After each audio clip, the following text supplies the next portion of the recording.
phone ringing here. That off. So anyway, here's Rick and Bruce. It is November 13th, 2020. We're getting towards American Thanksgiving, getting closer to Christmas. You know, Rick and I have been talking about MMW, the business model, mini micro workshops now for a few months. And Rick, do you want to just give me an update where you're at now? Sure, yeah.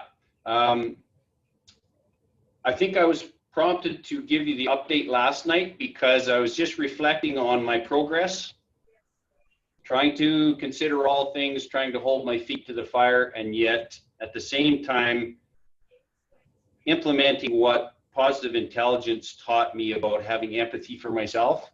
Yep. So that was that little blurb there about the balance between four things. And so I got thinking, you know, I'm 5 months into this and where have I got? But I basically wrote off last month as my minutia month. So I think overall, considering all things and everything that's going on, I'm okay with where I'm at, but I definitely want to step it up. And did I put in there? Oh, I did put in there about that realtor.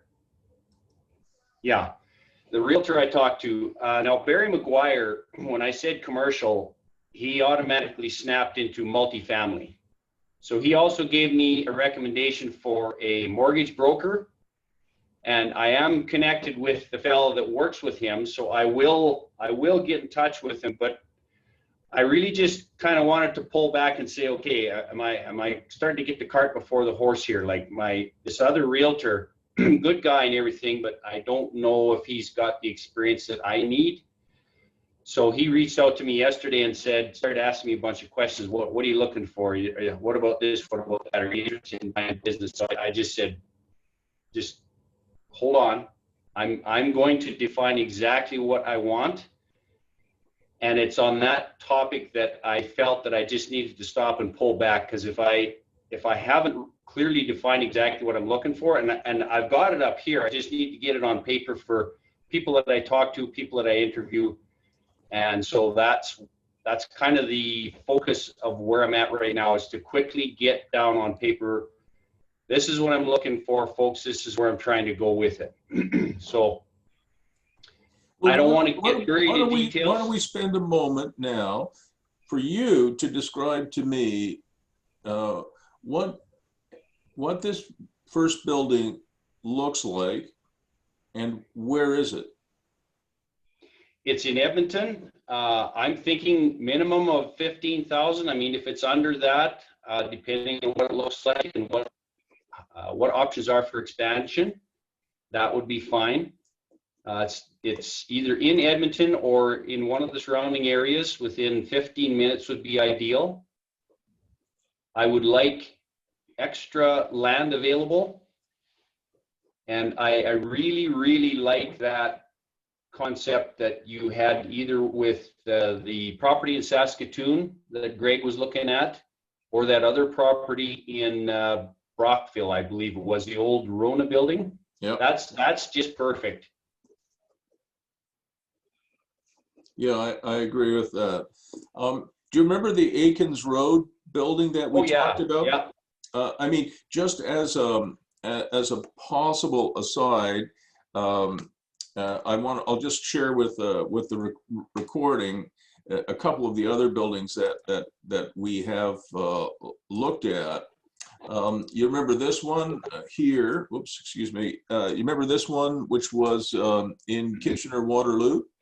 Yeah, Cadillac. This one, yeah, the Cadillac model. This one is long and skinny. It says 8,000 square feet, but that was the first phase. But the whole building is 80,000 square feet. And Chatty paid $1.2 million for an 80,000 square foot building. Think about that. That's $15 a square foot. That's one of the things I need to get on. Like, what would that building be worth just built and ready to buy new in decent economic times Let's per just square foot. let's just refresh your memory on this one. So this is in Kitchener-Waterloo.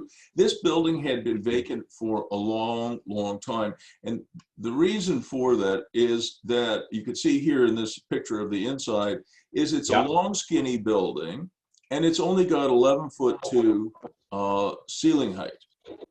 right. So, Yeah, so that most industrial users, they want a big square box. yeah, And they wanted at least 18 or 20 feet high, if not 24 feet high. And we've talked about this before as well, Rick, that Amazon for their fulfillment centers wants 60 feet. yeah. And the rumor is that Wayfair, an Amazon competitor, wants to go 90 feet because they work in 3 dimensions with machines, right? Right. But when Shaddy bought this in Kitchener-Waterloo, an 80,000 square foot industrial building that no one else wanted because it's long and skinny and it only has 11'2" ceiling height, he was able to get it for $15 a square foot. And still everybody criticized him. He said, "You're crazy. What are you going to do with a building like this? Nobody will lease it. It'll be empty for 5 years or you'll go broke." But Shaddy and I coached Shaddy, we had a plan. And you remember what the plan was, right? Yeah, yeah. And these were the sketches that we drew, or actually Shaddy drew them, about putting in, these mini workshops. And so let's see if we can, I don't know if I have it here. Let me just get out of this so I can see where I'm at. Sorry, I got to get rid of this. And I think, I think you'll be able to see this on the slide here. Okay, so Yeah. the building is 80,000 square feet. He's going to lose a bit to circulation space, so he'll have a net area of 64,000 square feet. The average workshop is 800 square feet. He'll have 80 of them, I suppose. He'll get rents for each workshop, as you can see here. He'll make about $130,000 a month on this building. You take off vacancy allowance and sort of operating costs. You end up with a net income of about, excuse me, $124,000, $1.5 million a year. So we're hoping that he'll make back the original price of his building every year. So it would be like you and me buying a $500,000 house and maybe renting it out for $400,000 a year. Yeah. Those would be pretty cool. And then on the next slide, what if he had a cap rate, applied to his net operating income of, say, 10.6%? He would end up with a building that he bought for $1.2 million that would probably have a $10 or $11 million valuation after he's finished. That's pretty good. And these workshops are not free. They're costing Shaddy about $7,500 for each workshop. So let's say it's $8,000 and he builds 80 of them. So it's $1.2 million to buy the building and about another $600,000 or $700,000 to renovate it. So by the time he's finished, he'll probably have, including his financing costs, about $2 million into it. But if he can turn a $2 million building into a $10 million building in about a year and a half, that is a terrific result. Wow. And that's kind of what we've been talking about now for 4 or 5 months for you. Right. Yep. So exactly. to me, Rick, the key thing here is to find, a suitable building, and then you're off to the races. Yeah. Where does that stand? I guess I stalled out with my property search that I did before. I started looking at them again. Obviously, some of them that I took pictures of are out of range for me, but I did take pictures of them just to get an idea of where it's at. Okay. I did have one I wanted to ask you about. It's in receivership. Whoa. What experience do you have with that, or how would that be approached? So we'll talk about that in a second. Just to remind everybody who's watching this, which would be you and me, this is Aikens Road. So you might do something like what Greg is talking about doing in Saskatoon, or you might do something like what Shaddy has already done in Kitchener-Waterloo. But you might do something if you remember this building here. It's an 18,000 square foot industrial building. Again, substandard because this one only has 10'2" ceiling heights, ceiling height, but it's literally in the middle of nowhere, right? You remember this one, right? Yeah. So it's 18,000 square foot warehouse here, a coverall building here, a farmhouse here. This is the coverall building. It's been rented now. This is the farmhouse, which has been rented to an environmental company. These are some of the workshops that were built inside. They're not big, you know, they're 400, 800, 1,200 square feet. So they're not big. Here's another one. You know, you can see we put overhead doors in everywhere so that people could get access, ingress and egress. That's enough of that. And you remember, do you remember how much Aikens Road cost my clients to buy? Yeah, it was 250 something, wasn't it? Yeah, it was $250,000 to buy it. So it doesn't have to be a $1 or $2 million building. You know, an 18,000 square foot a property like that with a farmhouse, with 2 coverall buildings, plus 2 acres of land for $250,000. That's a pretty good buy. Yeah. Well, Bruce, why don't I show you that one? Okay, I'd like to see it. I'm going to make you the co-host. Okay. All right, and so you can share your screen with me. Okay. I guess 2 parts to this. One is the technicalities of approaching whoever's looking after the receivership, and then I'll just show you the property because I looked at it. I'd like to see it. Yeah. Okay, where are we at here? Recon properties. There we go.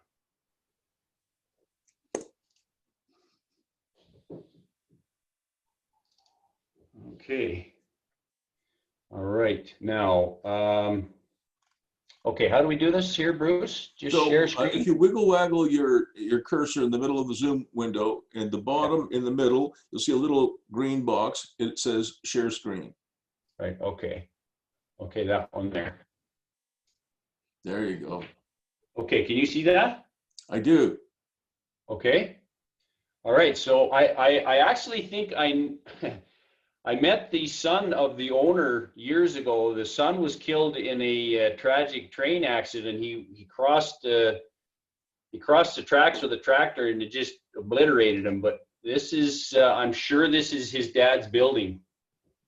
So can you show me the pictures right now? I'm just seeing the agenda. Okay, actually, just a minute. How about that? I'm seeing the agenda.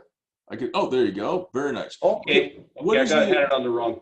Well, that's okay. What is the address here? I don't know what this is. It's in Winterburn, which is about 10 minutes out of Whitecourt or Edmonton. So can you spell it for me? Winterburn. Okay. And how far from Edmonton? No, it's very close. Okay. Can you get the address? Yeah, I will. I was actually going to phone these people here, depending on what you suggested on how to approach them, because yep, no problem. Let's keep going. A notice on the thing on beautiful. How to. Let me see more of the pictures. How big is the yard? I'm going to say the whole thing is probably pretty close to 5 acres. Wow. Okay, keep going. So on the left is that main building we saw first. How big is the main building? I don't know any of the details on it yet. Okay. But we can see here. So there's the front. Wow. 2 stories. Yes. Can you read that? Yeah, let me read it. Just don't go yet.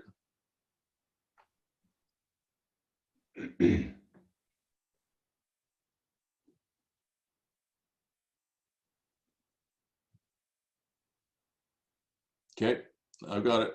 Let's go to the next one. Okay. So this will be toward the west side. Look at that door. That overhead door is worth a fortune. There's your address right there, Bruce. What is the address? Can you read it? Oh, I got it. Yeah. Yep.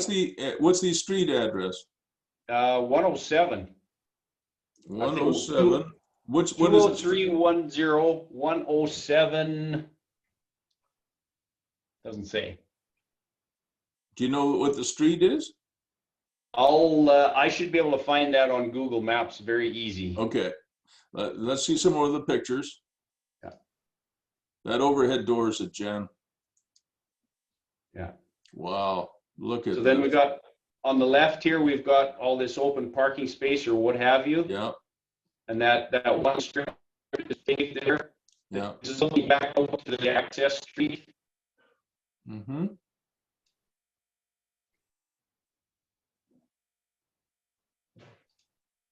There we go.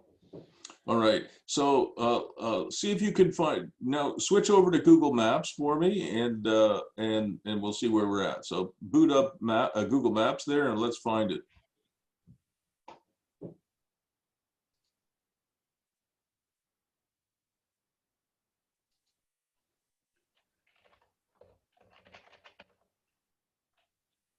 When you look at the map, you realize how big Canada is. Yes. Holy smokes. You're a long way away, Rick. All right.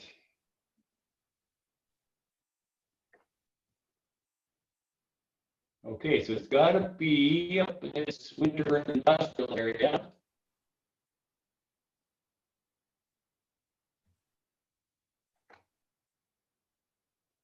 Maybe if you go to the satellite view, you'll recognize it. Oh, yeah, good idea.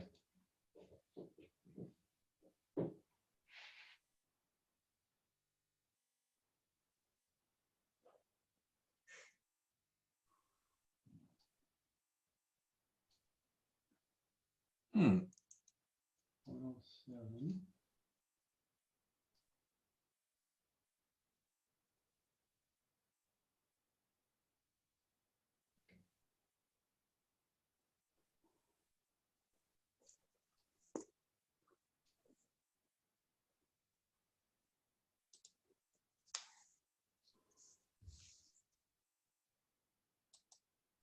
In your pictures, who had it for sale? Colliers?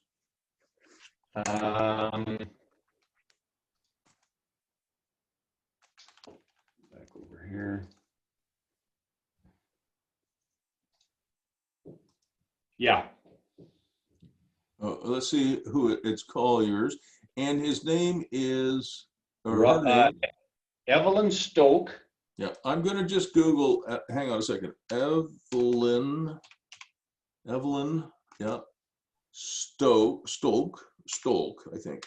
Yes, Stolk, S-T-O-L-K. yeah. Winterburn for sale. See if Google finds it. Here she is.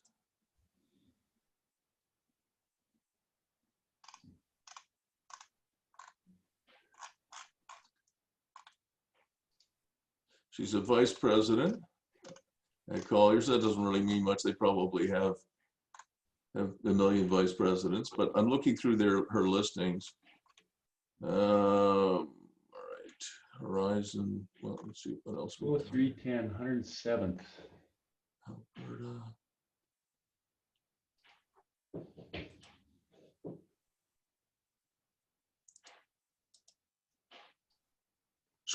She's got quite a bit for sale.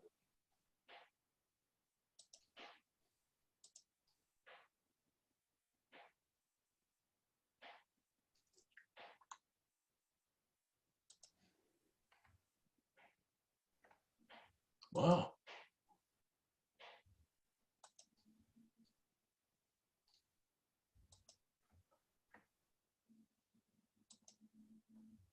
Did you actually go visit it? I went right there, yeah. Everything was locked up though, of course.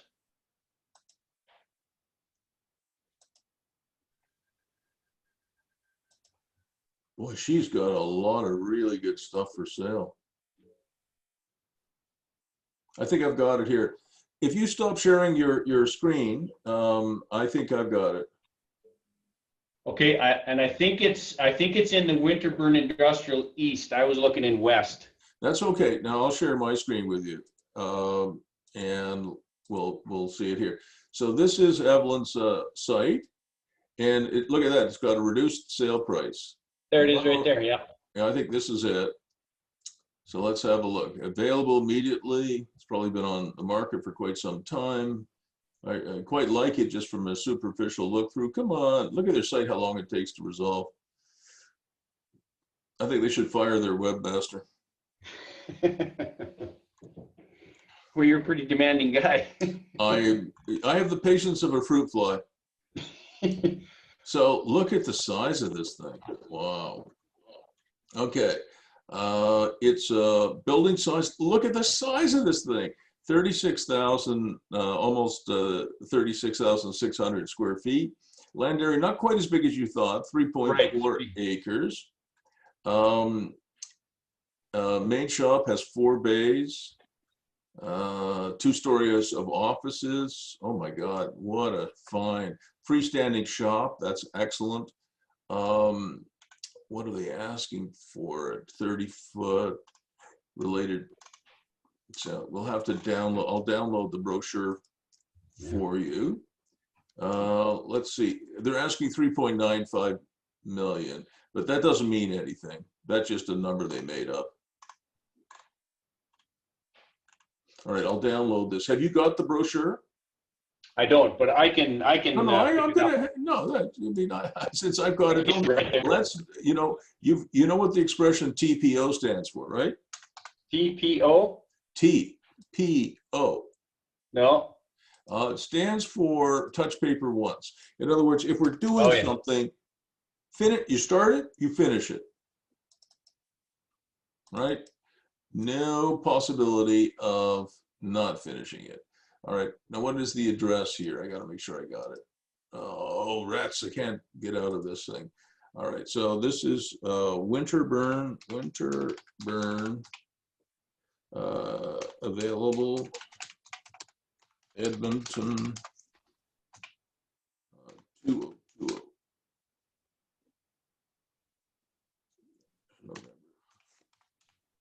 God, I'd be offering a fraction of what they're asking for.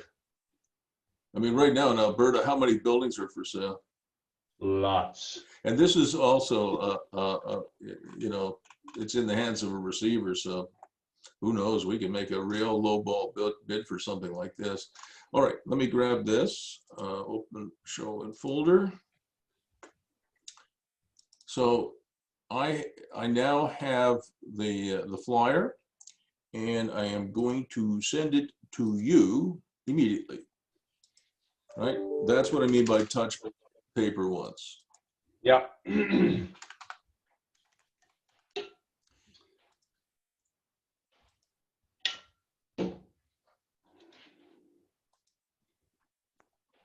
All right, that's gone. Oops.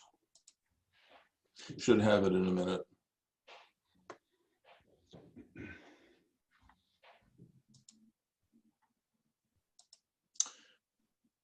So let's go back and look at it now. See if I've got the address now. Yeah, I do. Let's go look at this one. What does that mean there? Does that mean there's 2 titles? He's got 2 separate addresses. You know, that's a good question. I don't know if it has 2 titles. It might. That would be, write that down. That is a question you should ask the realtor, right? And I'm going to send you her contact information as well. All right. So you have it. This is her website. Okay, if this was you doing it, would you contact her or Rod? Who's Rod again? He's the second guy listed on the sign. No, I don't think it really matters. Okay.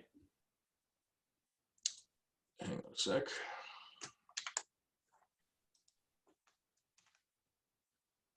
I'm just going to grab her information.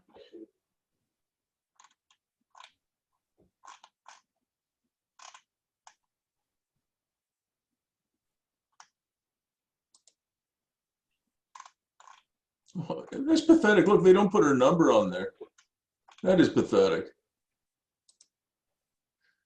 Oh, there it is.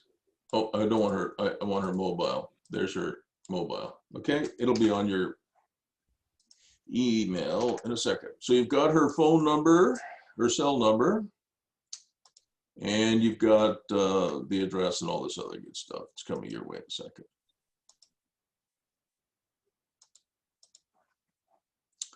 Okay.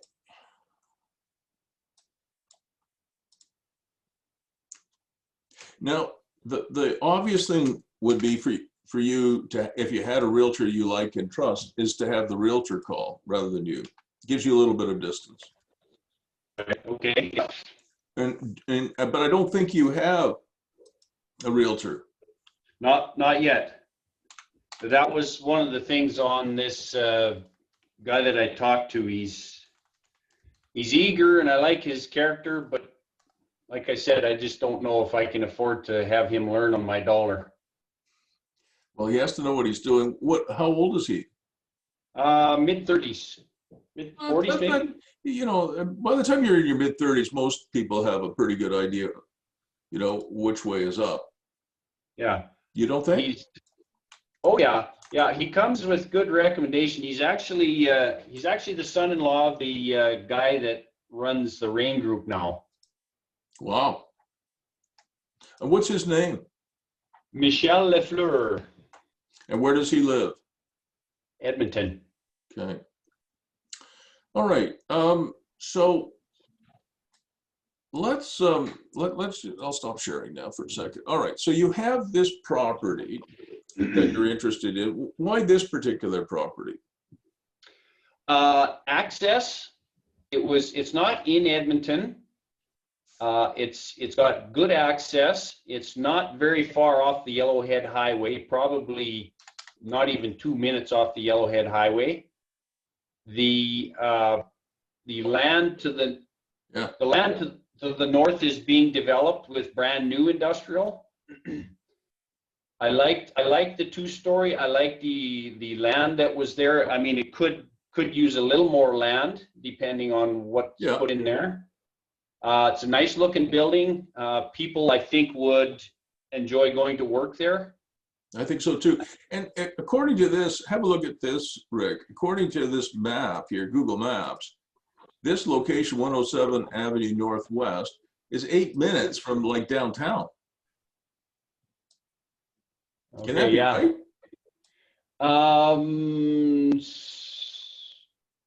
Can you see that here? No, that's not right.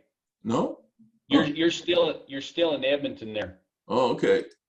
So I have to put in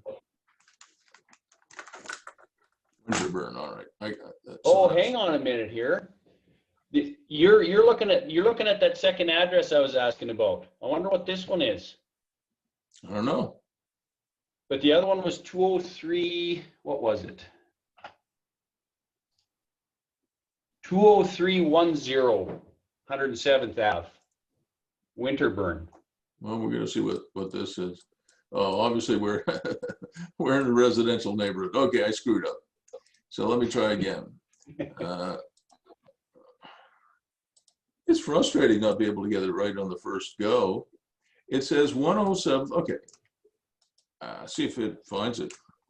I don't know why it couldn't find it, but it found the wrong location, obviously. That's unusual for Google Maps. Anyway. So it's still calling it Edmonton there, is it? I think so. All right. Now we're making tracks here.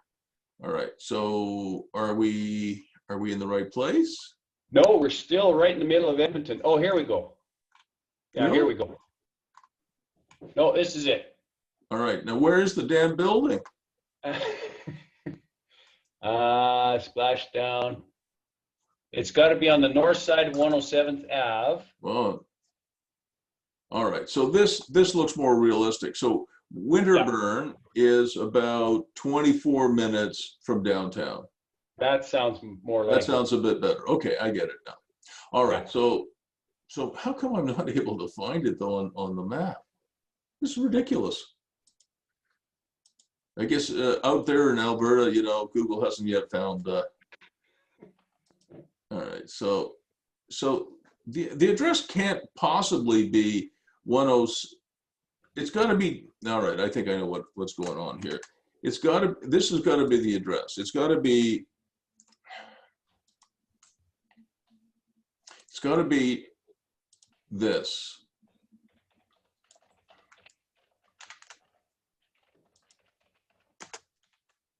Does that not seem right? 20310 107th Avenue? That's got to be it. Yeah. That's got to be it. Let's try again. This is frustrating. Maybe I'll pick my computer up and throw it across the room. How come we can't find it? Is Winterburn like not a place? No, it's definitely a place. According to Google Maps, it's not. Wow. Huh. No, it's definitely, oh, wait, now it's finding it, I think. Yeah, I think we've got it now. Don't ask me, maybe I did something wrong. There we go, right there, yep. All right, we finally are in the right spot. That's it. There you go. So I think this one has real potential for sure. I'm just going to grab the address so I have it properly, and I'll send this to you as well, just so you have it too. No use, TPO, right? Touch paper once. And I want to make sure I've got it in here. I'll give you Evelyn's information again. All right, so what I wanted to show you, because you asked in your agenda, was what I want to show you what we're doing with Greg in Saskatoon. Okay, a very similar kind of building. Great. This is 1638 Alberta Avenue in Saskatoon. It's got a crane. It's got a bunch of doors, and I'll just show you. Here's the floor plan. So it's not as big as the building that you're looking at, but it's still a fair size. You know, it's about, I don't know, 260 feet this way by, looks like about 140, 150 feet this way. This one's 37, just about 38. Yeah, you know, it might be the same size. 29,000 square foot compound, so plenty of room for RV parking and a few mini contractor yards. Inside, not bad ceiling height, certainly better than the two buildings that I showed you earlier on Aikens Road and also Kitchener-Waterloo, so that's good. You know, now the interesting thing about this building, and probably the one that you're looking at in Winterburn, is it has a lot of little mini offices. So right away, the first thing that Greg will do if he buys this building is he will advertise these as co-working spaces. Okay. You know what co-working spaces are, right? Yeah, you bet. Yeah. All right. And then let's go back over here. I got a few more pictures for you. So what he's going to do is he's going to open up the building so that a lot of these workshops around the skin of the building will have their own ingress and egress and their own parking right in front. All right. So these can all be workshops. And then this over here, he's going to have where there's an overhead door here. This will be the entrance to what goes inside the building, which are storage containers or storage. Right. So are you understanding that the skin of the building is made up of workshops, and the inside of the building, which doesn't need light, is just used for storage? You bet. Yeah. So here are all the workshops that he'll be able to put in around the skin of the building. And here's another side of the building. So there's lots of perimeter where he can do that. I'm going to send you this spreadsheet, even though it is Greg's. I'd ask you not to share it, obviously. Yeah, for sure. You ask for a spreadsheet that you can use to, you know, that you can use to model your building, whatever building you buy. Whether it's a small building or a big building, doesn't matter. The model is the same. So in this particular building, the asking price is 2.7 million. He's going to offer 1.5. Okay. He's got 6 offices and 2 boardrooms, and he's going to rent those right away as mini offices. In other words, offices where you can just move in and you can operate your small business in a second. What's beautiful about that is you could rent an office and a workshop. So you can have somebody working on whatever it is you're making or creating or shaping, and somebody could be in the office running, you know, your website, doing your shipping, receiving, whatever it might be. Right. Then here he has room, in this building, he has room for 240 of his containers. You know what his containers look like, right? Yeah, you showed me. You bet. Yeah, they're really nice. I went on his website there. Yeah, and he's a good guy. He's not far from you, you know, I mean, relatively speaking. So he can generate about $36,000, I guess that would be a year, from his mini offices. He can he can generate about $216,000 from his storage. He's got the opportunity to do another $36,000 a year from other offices in the second unit. So that was unit 120. This is unit 100. And then he's going to do a lot of these micro workshops all around the perimeter, like I just showed you. So between warehousing, workshops, outside storage, mobile storage. Do you know what he means by mobile storage? No. So he will make his containers available for people who need to rent them offsite. Oh, okay. And this is something that you should do as well. No, okay, so how does he handle that? Does he provide trucking or does he just hire it out? Yes, he has a tilt and drop truck. Okay. And so I could, you know, if I was anywhere within, I suppose, 50 to 100 kilometers, I could call him up and I say, look, I need a 7x7x20 or 7x7x10 container. Can you drop it, at my place, on Friday? And how much does it cost to rent a month? Right? So they pay for the transportation. You drop it there, they pay a monthly charge, and when they're finished with it, you pick it up and they pay for that as well. Right, okay. It's a great addition to your model, if you understand what I'm getting at. Yeah, yeah. He's also going to rent, it's like U-Haul, he's going to rent trailers and cube vans as well. I'm not saying you should do that. That wouldn't be something that I would be interested in doing, but this one here, the mobile storage, Rick, I think would be very interesting. Right. Yeah. In this particular location, he thinks he can do a cell phone tower because everybody need, TELUS and Bell and Rogers and all these guys, they're always needing more cell towers. So he's thinking about that. And he's also thinking about a billboard rental. And for all of his workshops and mini offices, he will supply a tech package. So it will be probably Netflix and all the other stuff, but certainly internet and Wi-Fi. Then he also plans, I thought this was pretty cool, he also plans to sell containers. And so that's another addition to your MMW business model that I really liked, that I wanted to pass on to you. You could also become a dealer. And what's needed, that's what Greg does it right now, isn't it? That's exactly. I mean, and so you could talk to Greg and you could say, look, let me become a sub dealer of yours. And what's nice about being a dealer and sales is you don't have to do anything. You're simply, somebody calls you up and says, look, I'd like to rent a container, Rick. You say, no problem. It's, $150 a month or whatever it is. Oh, that's a lot. Well, would you like to buy one? Yes, I would. How much are they? I don't know, $3,000. Well, I'm going to buy one then. So you take the order and you give it to Greg to fulfill, or somebody else, but hopefully Greg to fulfill. He actually is responsible for shipping the damn thing wherever it's supposed to go, Alberta or Saskatchewan or wherever you are. And you get, typically you get 10 or 15% for the sale, right? So if you sold a container for $3,000, presumably you'd get $450. All you've done is handle the order. Right. Yeah. So that's another sort of thing.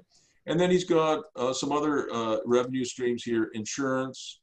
He might sell or resell insurance. He'll sell locks, boxes, and blankets. So lots of cool stuff he can sell as well. Total annual income he's expecting from his building is really high. Almost $1 million a year, which is fantastic. I mean, and that includes, of course, the mobile business and some of the other stuff. So some of that might not be in your model, but you're going to get this spreadsheet. And he's got management expenses, property taxes, insurance, utilities, water and sewer, HVAC, a vacancy allowance. He put in look at the vacancy allowance he put in there, 147,000. So that's quite elaborate. So he's got a total. 15. What, beg your pardon? 15%. That's pretty good. Yeah, I think so. But I think, he's just trying to make sure that he doesn't really, it's not pie in the sky. Exactly. Yeah. So he gets a net operating income of $685,000. Look at the cap rate. Yeah. When he showed me that, I said, oh my gosh, if that's for real, that is a fantastic cap rate. I mean, I would be very, very, very happy, Rick, if you could produce a cap rate of 20 to 25%. That would be amazing. 13 or 14 or 15% would be terrific. When he showed me 45.7%, I said, well, Greg, I hope you can do it. His purchase price, $1.5 million, land transfer tax for $4,500. Legal fees, I don't know why his legal fees are so high, but anyway, put that in there, like 50 grand of legal fees. I can't believe that. He's going to purchase his containers for $622,000. He's going to purchase some trailers. He's going to pitch in some of his own equity. He's going to do some debt. He's got his mortgage payment here. Profit, equity, return on equity is ridiculous. Then he calculated his internal rate of return. Like this number is just completely unbelievable, 173%. Again, if your internal rate of return was anywhere between 22 and 26%, it would be party time. So when I see numbers like this, I kind of take it with a grain of salt. But what I'm telling you is this is a business that does make money. I think this is a very rosy scenario, very optimistic, but maybe not as much as you and I might think, because Shaddy is going to do probably a factor of 5 on his building in Kitchener-Waterloo. In other words, a 5x multiple. Buy it for $1.2 million, put in about $800,000, turn it into a $10 or $11 million building within a couple of years. Right. That's really what we're trying to do. And if we could do that for you, that would be really good. Now, yeah, I'd be happy. In terms of financing, what's really important is Greg has a partner who has some money, and what if I can find the equity here again? Yeah, they're going to pump in about $325,000 worth of equity, about $100,000 of that from Greg, and about $225,000 from his investor. Okay. Do you have anybody who would co-invest with you, Rick? As strange as it might seem, I'm totally not worried about that. I've actually had people wanting to give me stuff when I wasn't ready for it. Yep. Yeah. So the way we set it up was Greg put in $100,000, right? John put in $100,000, and that left them with a shortfall of $126,000, which was a loan from John. You understand? Oh yeah, okay, yeah. And that's the kind of Mad River financing that I keep talking about. Right. Because I didn't want Greg to end up owning just a little bit and then John owns most of it, because Greg's going to do all the damn work. Yeah. So I said, no, that's not fair. So this would be Greg at $100,000, meaning 50%. This would be John owning. So that's equity, and that is debt. Right. Okay? And that's the Mad River sort of stuff that I do. Now, I'm going to send you this spreadsheet, but you got to promise me that you won't share it with anyone else, because it is something I've been working on with Greg for quite some time. And we share work. I do that with all of my coaching clients, but we all respect each other's intellectual property. You have my word. I completely trust you. Did you see my tweet the other day about NDAs? That it comes down to 2 people you can trust, or two types of people? No, it was something different. I'll get to that in a minute. Let me just save it in your file. Hang on.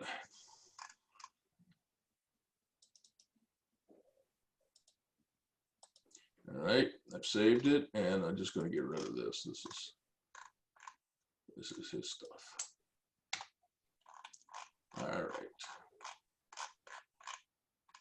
All right, so before I forget, it's called, his new business is called God Storage.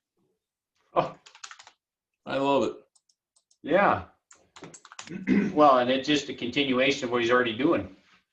Yep. But you know, I said to him, we're going to use that. Got storage, got workshops, got many offices, got. And Yeah. then his tagline is going to be, got it. That's good. I like it. All right. So you asked me for in your agenda for a spreadsheet that you can sort of, you know, crib off of. I'm sending that to you in a second here. All right. So Awesome. but you should do your own. All right. So this one Yeah. is just, Oh, for sure. Yeah. this is just a model for you to look at and use. All right. I got it.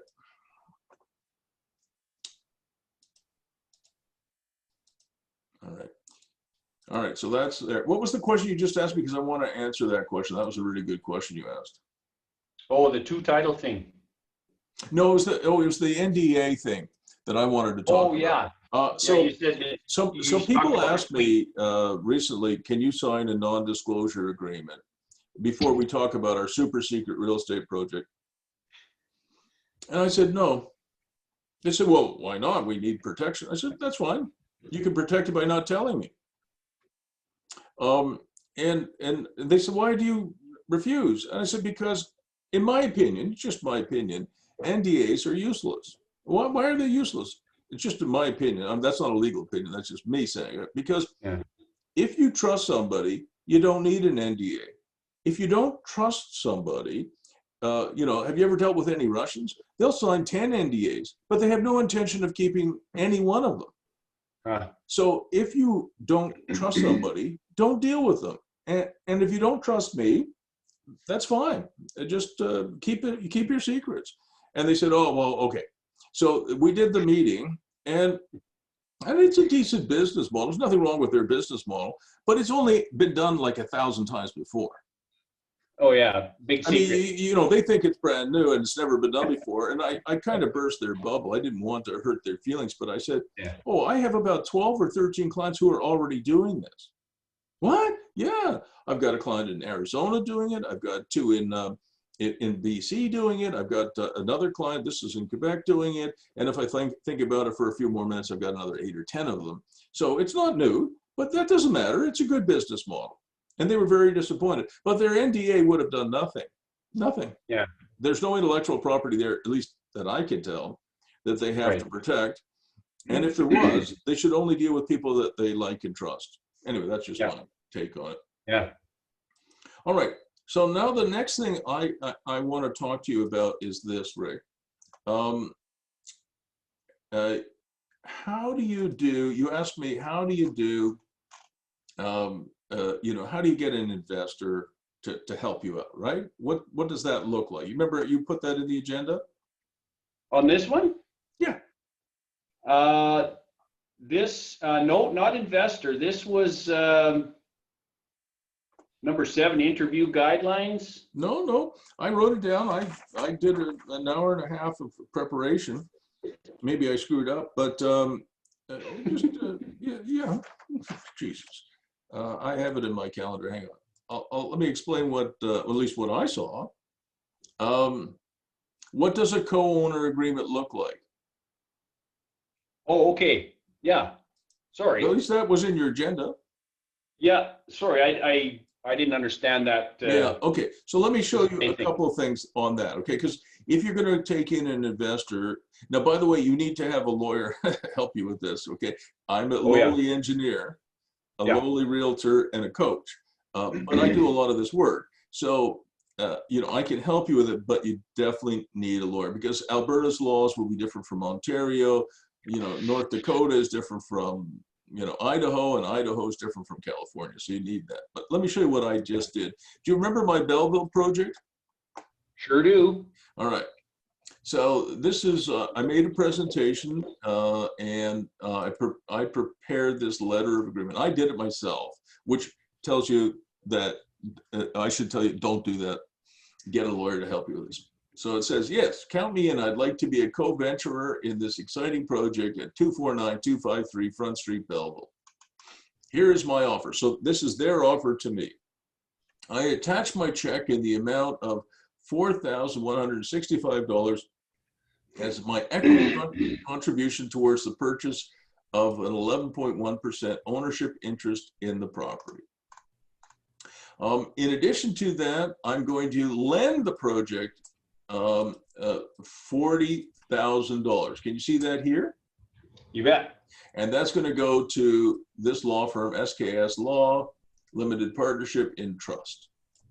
The funding that they're providing, that $40,000, is for a term of 3 years with interest at 8% per annum, non-compounded, capitalized for 3 years. So I don't have to pay any interest.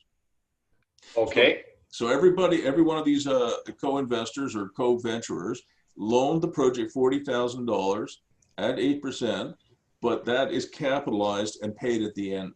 So it's okay, can you explain that, Bruce? Sorry to cut you off there, but no problem.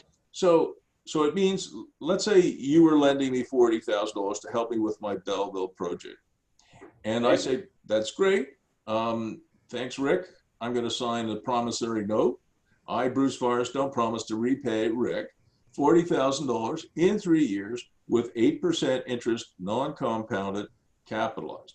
What that means is that you do not expect to get any interest until the end. It's just so I don't have to pay, interest every month. Okay.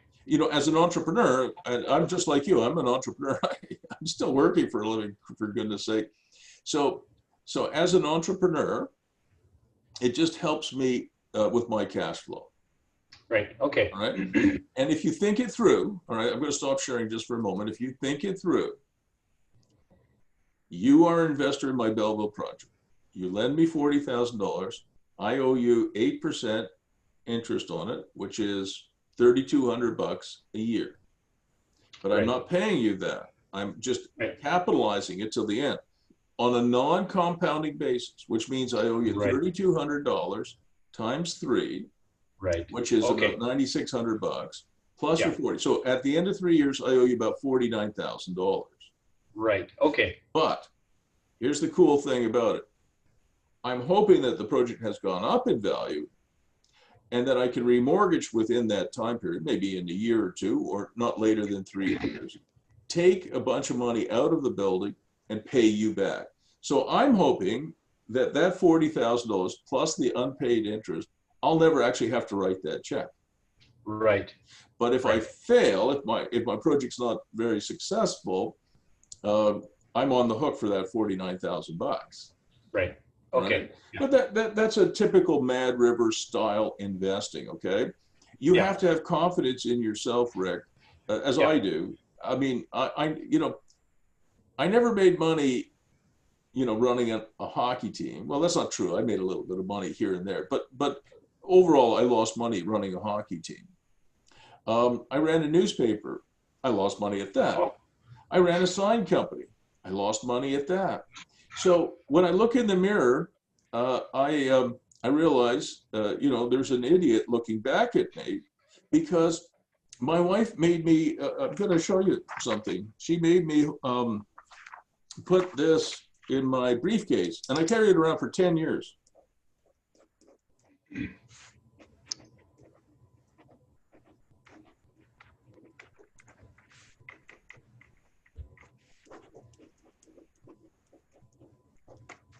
My wife made me put this in my briefcase. Yes, you shared that before. Sounds like somebody I know. So when people co-invest with me in real estate, I don't think I've ever lost money. I probably have had 1 or 2 failures, but I've done, probably over 2,000 projects myself. And I've done, with my clients now in probably the low tens of thousands of transactions, and very, very few failures in real estate. If you look at, say, the technology industry, if you think about if out of 100 tech startups, not very many of them survive 5 years. Mm-hmm. I mean, obviously Google does, Facebook does, Amazon does, but there are a lot of tech companies that don't make it. I don't know what the failure rate is, but it's very high, I suspect. But in real estate, I probably have, personally, I would probably have a track record which would be close to 95, 96, 97%, probably in that range, with a few failures for sure. Right. So pretty good. So when you have a track record like Yeah, that, that's pretty excellent. yeah, it's a good track record. So yeah. So Yeah. when people say, Bruce, I got this great idea for a new product, a hair product, regrow hair. I don't have any hair. You have not much either. But, I go, great. I'm not investing in that. Why not? Because I don't know a damn thing about hair growth, except that I can't grow any. And then I say, people, I got this new idea for a tech startup. Great, go to it. But no, I'm not investing in that. I don't know anything about tech products. I got a great idea for a new sign company. Great, go to it. I'm not doing that. And I don't need to carry this around with me anymore because it's in my head finally. Yeah. All right. So let me just finish off this letter of agreement. And so and you're going to get a copy of this too in a minute, Rick. Great.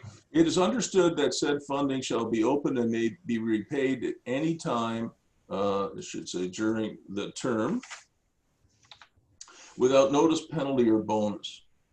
Okay, so it just means that if I'm able to refinance and it doesn't require say I can refinance in a year or a year and a half at say 3 or 4%, I don't want to be paying 8% of my money.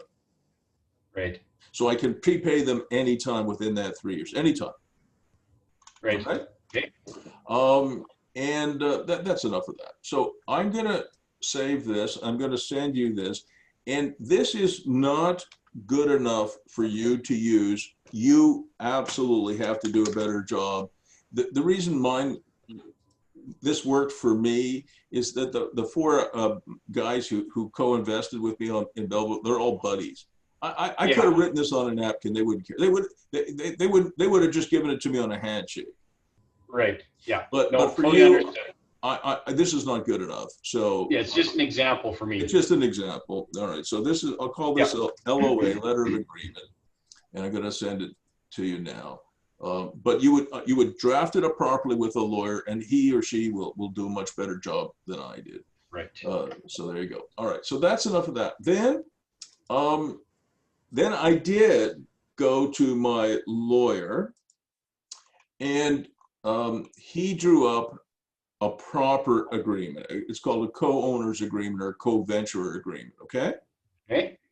You can see there's 4 groups: Paul Murphy, Brad Cartier, Eric Brisson, Christian Spilfogel, and then my wife Dawn and me. All right, so there's really 4 owners, okay? Okay. Yeah. And I'm going to send you this as well. But again, this is Ontario law, but this was drawn up by a lawyer, so this has a little bit more merit than the last one that I sent you. But you should read this, okay? And yeah, I will. When you're ready to buy a building and when you're ready to do a letter of agreement, and the way it works is you do like a 1 or 2 page letter of agreement, which is just somebody's intention to help you out. And then you replace it with a co-venturer or co-owners agreement. Do you understand? Yeah. Okay. So the first one really, I mean, like I said, it could have been on a napkin. Paul Murphy would have said, hey, Bruce, I'm going to lend Bruce 40 grand plus a little bit of equity for another 4,000 for equity. I'm going to own 11.1% of this building. And sometime in 3 years from now, Bruce is going to pay me back with some interest. Signed, Paul. He would have done that for me. Sure. You bet. But I don't want you to do that. Okay. Yeah. All right. So I'm going to send you, this is the co-owners agreement. I'll grab that for you. Because one of the things I like about you, Rick, is that you do pay attention to detail. I'm better at that than I used to be, but I could always be better. That is the truth. Okay, that's good to know. I think in the past I got buried in details to avoid taking action.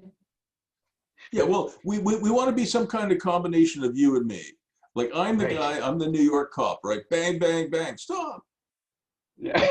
and you're the guy who says, oh yeah, let me see if I can study the situation and analyze it and make sure I've got all my T's crossed, my I's dotted, and all this good stuff. I get that. I respect you for it, but you want to have some kind of good mix of attention to detail, but also the ability to take action. I'm certainly good at taking action, not as good at detail as you are. And I want to get, even at 68, I want to get better at detail, and I am getting better at detail. So that was another thing on your agenda. I think I've dealt with it now. Yeah. All right. So you asked me also about something else, which I thought was a very good question. What is the membership model? So I want to go back, if I can, see if I can find Shadi again. It's really, really cool what he's doing. And I'll go back to his, this was his idea, not mine, but I stole it. I asked his permission to use it in one of my buildings, and he said, oh yeah, for sure. But you know, I ask permission before I steal ideas. So it's not really stealing, right? Yeah. So Shadi likes to golf. And he's in his 30s, and he's probably a pretty good golfer, although I don't know that. And, you know, Kitchener-Waterloo has easier winters than, say, Ottawa does. Ottawa's like the North Pole. But Kitchener-Waterloo winters are not that bad. But still, you don't go golfing in December, January, February in Waterloo because it's just too cold. They don't have as much snow as we do. So as Shadi was doing these workshops, Rick, he decided that one of the workshops he would rent to himself. And in that workshop, he would put a golf simulator, which costs I love that idea. Yeah, it's fantastic. Wait till you hear, this is very relevant to you for your building. Yeah. So I don't remember how big it is, but I think it's like, he put two 800 square foot workshops together. So he's got, I think, 1,600 square feet, which is a lot of space. And he has in there now, he has his golf simulator. He has a foosball table, a pool table, a dart board, a large screen TV, a wet bar, you know, pictures of, you know, semi-naked women. You know, it's a man cave. And he has invited, I think, 20 of his buddies to be members. And he should actually, I think, take down the pictures of the semi-naked women so he can have women members, but he doesn't want any women members. So that isn't for publication, because it's not very politically correct these days to say you won't allow women in your club. Exactly, yeah. I understand that, but you know, at the same time, you know, I can tell you that there's lots of women-only fitness clubs that don't allow men. Yeah. And that seems, and I'm perfectly okay with that. And you know, to me, it's remarkable that women reporters can go into male locker rooms, but male reporters can't go into female locker rooms. Yeah, it's just so it's totally... not quite as, you know, as equivalent as people would like to think it is. And by the way, I agree with that. I don't think male reporters should be able to go into women's locker rooms and when they're half naked or fully naked and do interviews. I think that's beyond the pale. But I have to say, you know, I don't really care. I mean, I did lots of sports in my day, and if there had been women reporters and I'm walking around naked, it wouldn't bother me at all. Like naked, you know, I have a female doctor, it doesn't bother me at all. I mean, getting naked in front of a woman, I've done that once or twice. So I'm okay with that, but you know, I can understand maybe it's not really fair to the male athlete to have to, you know, put up with that, but they do. Anyway, so I wanted to show you the I think I have it here. Yeah, this Shadi wrote this to me, so it's here he is. You can see his name, Shadi Fahal. So here's what this is his very first thought. I had a revelation today when walking a prospective tenant through Samuel. That's what we call his building, Samuel. Right, okay. All right. It's not going to make anyone rich, but I thought you'd appreciate it. The problem, I like golf, but suck at golf. I guess he's not really a good golfer. I've been playing more this summer and networking quite a bit. There's a great vibe with some younger entrepreneurs like myself at the golf club I'm a member at, but it tails off in the winter when the course closes. So I want to buy a golf simulator, but I don't want to drop the $10,000 or $20,000 on it. So I'm keeping one of my units and building an invite-only, membership-based man cave. Golf simulator, couches, small gym, TVs, internet, poker table, keg, fridge, exclusive monthly only, not to exceed 20 members. And he's going to charge $100 to $150 a month through the winter and $75 a month in the summer. And again, it would be invite only and never exceed 20 so that tee times are easy to book. 24/7 key fob access. So if you have an argument with your girlfriend or your wife and she kicks you out of the house at midnight, you can go to the club, right? Oh, have a beer, watch a bit of TV, try your golf swing, and sack out on the couch, I suppose. oh man, that's a fantastic idea. It's a fantastic idea. So he's going to get 11,000. I don't know, no more. He's going to get $24,000 annually, and I get my golf simulator paid for and a place to take lessons in the winter. Now, $24,000 for so each one of these his workshops are about 800 square feet. So 1,600 square feet at $24,000 a year. 24,000 divided by 1,600 square feet works out to $15 per square foot. That's pretty good. And I think it's actually higher than that. I think it's more like $20 or $22 a square foot, because when he put out the word that he was doing this little man cave club, he got, I think he ended up with 25 or 26 members. So I think he'll end up at 30. So he'll be around $20, $22 a square foot, which is very good for industrial property. Huh. Interesting. So what I'm going to do, I'm stealing his idea with his permission. And, have I showed you my workshop project? No. So I have about a 4,000 square foot building that I'm turning into workshops, because I'm a big believer in this model. I don't just talk about stuff. I mean, when I coach something and I only coach things that I think will work. And if I think they'll work, why, if they're good enough for Rick and Greg and Shaddy, why not for Bruce? Yeah. So I had an empty 4,000 square foot commercial building, and I didn't know what to do with it. Completely empty. So I put in 5 workshops. All of them are rented, but I had this big hall left over, like a big 2,000 square foot, 29-foot, hall. And I had no idea what to do with it, none. So what I'm going to do is I'm going to put a bunch of workbenches in like this and a bunch of foot lockers. You know what a foot locker is, right? Just like that, yeah. Yeah. Well, it's like the Army foot locker, And I'm going to create a membership program so that, let's say you're a hobbyist and your wife kicks you out of the garage, right? Rick's got all his tools in the garage, and he's been, doing woodworking or whatever. And the spouse, usually the wife, says, "Look, Rick, this winter I want to park my car inside. I don't want it out in the sleet, in the rain, in the snow, in the ice, right? In the cold. I want it in the garage. So I'm kicking you out." So I don't know exactly what I'm going to charge, but I'm thinking about charging $135 a month to be a member, and maybe a small contribution towards power, maybe another 15 bucks. Maybe it's $150 a month, and I'm thinking I will have, 20 to 30 members.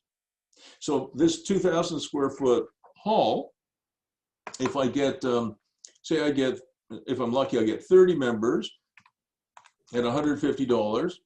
That's $4,500 a month times 12. That's $54,000 a year divided by 2,000 square feet. It's like 27 bucks a square foot for an old commercial building. Yeah. So what I was thinking for you could add a few more elements to your business model. One of them, you should have a man cave in there, a golf club in there. I mean, if you have a 30 or 40,000 square foot building, do it. But you could also have one of these inside. Right. Right? You could have it doesn't have to be 2,000 square feet, but it could be 1,500 square feet. It could be 2,000 square feet. And you could create two different types of memberships. One is a man cave membership, if you wanted to. The other is a maker space or a workshop, where, you know, people could come and don't forget, you know, your tools are locked away, so hopefully they're safe, that people won't steal them. And the other thing is that, you know, you'll trade ideas with the other members, right? If you're in the golf simulator in the man cave, right? Then you know, somebody could say, Rick, you're really not holding your club properly. Try something different. Whoa, that worked really great. Same thing in woodworking or maker spaces. So can you add those to your business model too? Yeah, you bet. All right. And don't forget, the other one that I wanted you to add was the mobile service. At some point, I think that makes sense, as well as container sales. Right. All right. Yeah. So I'm just trying to work through your agenda. All right. Yeah. All right. Now, what was the next one that we wanted to talk about? Bruce, if you don't mind, I think the most important one to me is on my, at least from my agenda, is the realtor thing. I really like Michel. I mean, he's the first guy I've talked to, which is a flag to me, because I don't want to just take the first guy. But I also don't want to discount him, because he seems like a guy that I could grow with. Yeah. Well, give me his last name and I'm going to look him up. Lafleur, as in Guy. Does he speak French? Does he speak French? Probably. He actually started out as a kinesiologist. There you go. EXP. He looks like a nice guy. That was quick. Well, I mean, you know, he's got a nice smile, and he's young. He's in his 30s. Yeah. And what's his background? Well, you can see he does residential. Yeah. He's got some commercial. Look at this. Like for residential. Yeah. Well, yeah, I guess. I guess that was one of my questions, Bruce, is what, like a really seasoned guy in industrial type of stuff, what technical expertise would he have that Michel may not have? And Michel's background is he started out in residential, and he just morphed into it, and the board came to him and said, hey, you're doing a lot of this stuff, you better get certified. Has he been certified in commercial? Yeah. Oh, that's good. Yeah. Okay, hang on a second. I'm just going to put his, I'm going to put him in here. Oh, shoot. How are you doing anyway? You look a little tired today. Yeah, for some reason, I had very disrupted sleep. And by the way, it does say on his website that he speaks French. Oh, okay. The other thing is, I don't know if it's these new glasses, but I got some computer glasses, and it just feels like they're pulling my eyeballs out of my head. So I don't know if that's eye strain from yesterday. It could be. Yeah, I get that too, because I do so much keyboarding. It's ridiculous. And you know, and being on Zoom all the time, I mean, I'm going blind. Oh yeah. I mean, you know, if you and I could meet in my office here or your office, it'd be a lot easier in my eyes and your eyes too. I mean, staring at a screen for 6 hours a day on Zoom. Yeah. So let me tell you something that you may not agree with, but this is my take on things. I would rather have a young, keen realtor with little or no experience that I could shape than a 55-year-old who says, well, no, you got to do it my way because my way is the only way, and this is the way I've always done it. I do not like working with people like that. And there's some young people like that too, don't get me wrong. It's not just older people. But I like young people. I like young people with a brain. I like young people with guts. Like, you know, there are lots of realtors on Aikens Road when Modern Niagara was asking, I don't know, $985,000 for that property. They were asking almost $1 million. And you got to remember, my clients bought it for $250,000. Yeah. There are a lot of realtors who, oh, well, you can't do that. So I don't want to deal with those realtors. What do you mean I can't do that? Modern Niagara has had Aikens Road for sale for over 400 days. They're a large company. They have lots of other things they've got to do than to look after a building that is completely outdated and is nothing but a nuisance for them. So we're going to offer them a very, very low price. And if you were going to offer, you need somebody like Michel, if he's willing, to understand that he represents you, not the seller. Mm-hmm. And it is not up to him to worry about hurting the seller's feelings. You think I cared I didn't care one tiny bit about Modern Niagara being insulted. And they were insulted by the offer. I offered them $250, and I went to see the president and CEO. I told him very clearly, I would not represent him. I only represent the buyer. I do not like to be in multiple representation. And you should have that discussion with Michel. You do not want him in multiple representation. You only want him representing you. Because if this works, you could buy 10 more of these buildings. But you know, only if he's going to work with you as a buyer rep and not represent the seller. You understand? Yep. You cannot be in multiple representation. And he has to be willing to get kicked out of places, because you are not a retail buyer. Let's say you and I ran a huge John Deere deal. You okay, Rick?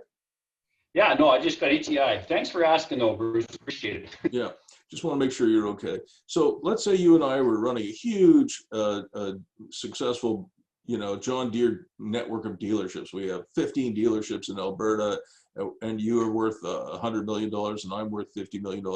And we buy this building for $3 million.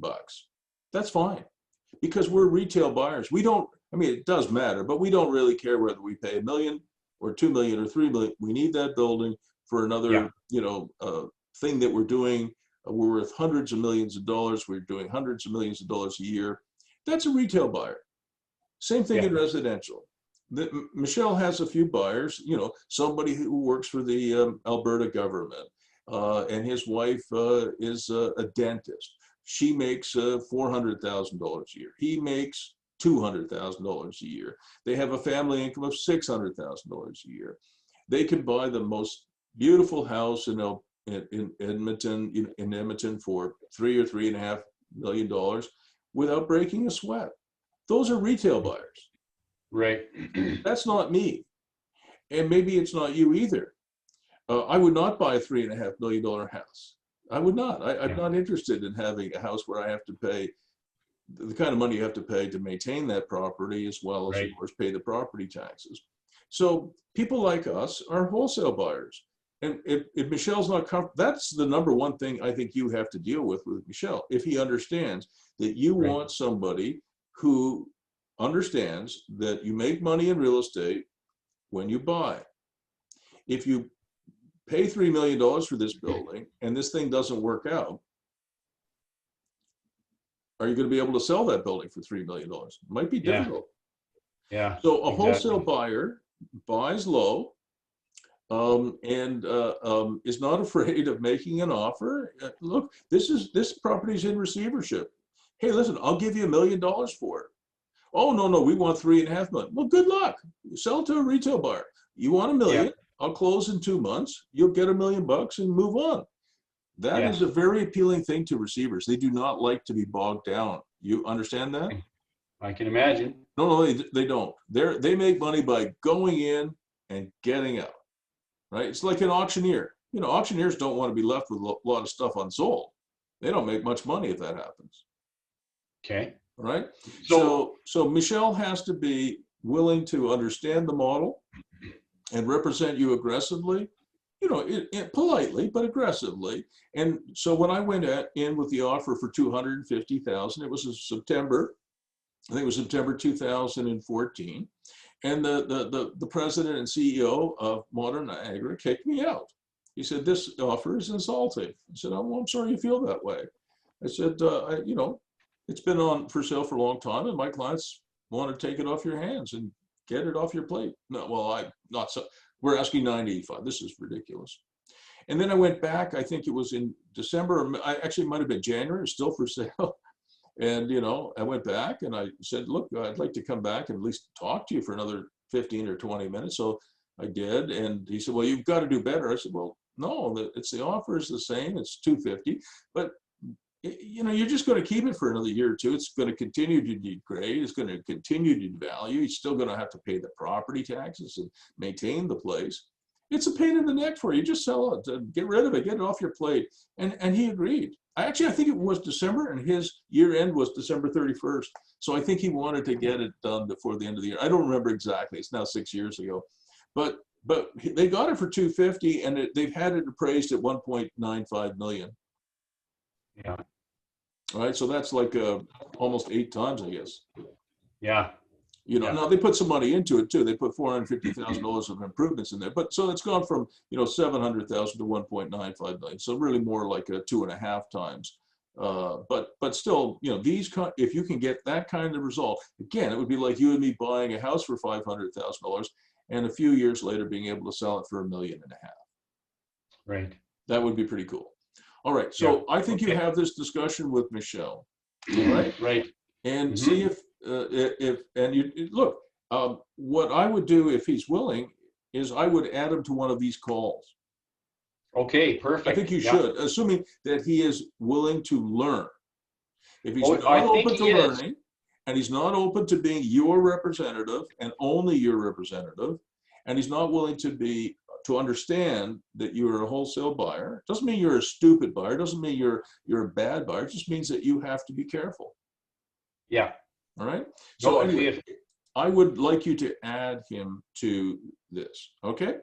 Yeah, now, for sure. we're going to do something else. All right. Okay. Was that helpful? Yeah, that's perfect, Bruce. All right. So one of the things I'd like to do is I'd like to do a deal point memo with you. All right.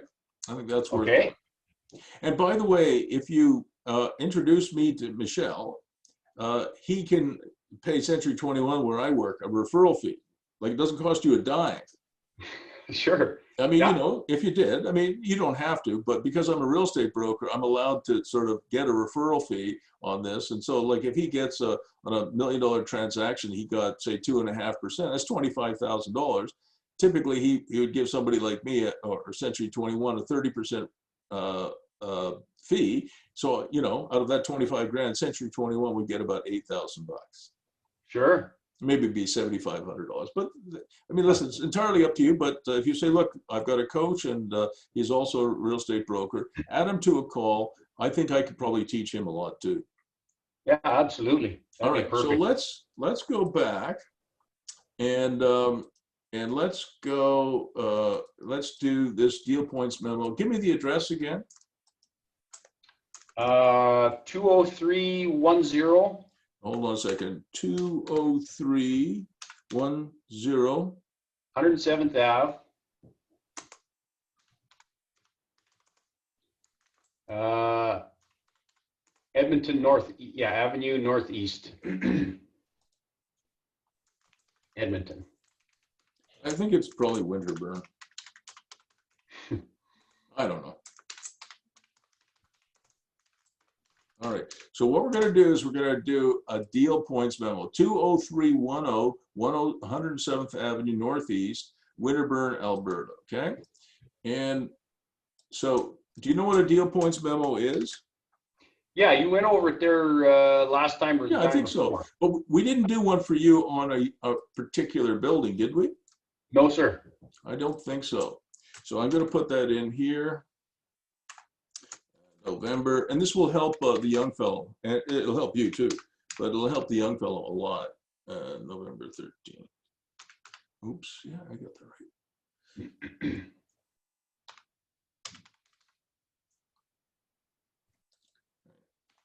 You notice I put hyphens between all the words, eh? Yeah, I was going to ask you, why do you do that? I'll show you why.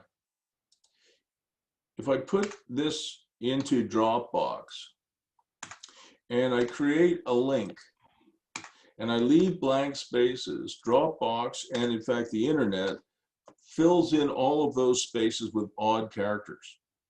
So you'll notice that a lot of people save their files like this. No blank spaces, because if you share it with Google Docs or you share it with Dropbox or you post it somewhere, spaces are hated by the internet. So they fill it in with weird characters and it's hard to read.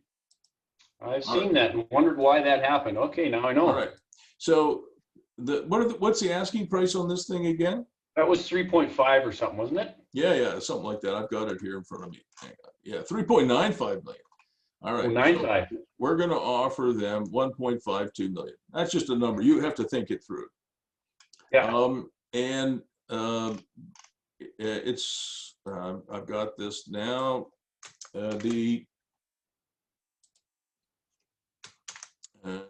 realtor for the seller is listing is Collier's is big out there, eh? It is, yeah. Collier's. So I'll send you this obviously when we're finished. And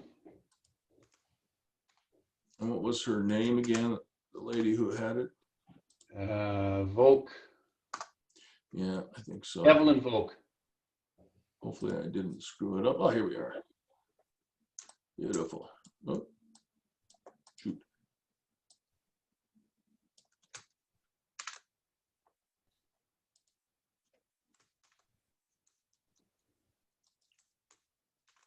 Do you have an email address for Michelle? I sure do. Can you put it in the chat box? Okay. Do you know where the chat box is? Yeah, you bet. Just, oh, my email's already open. Okay. Over here.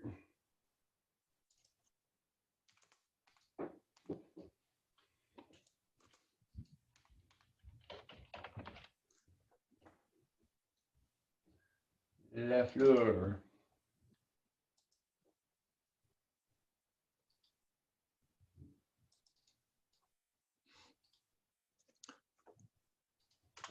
Okay.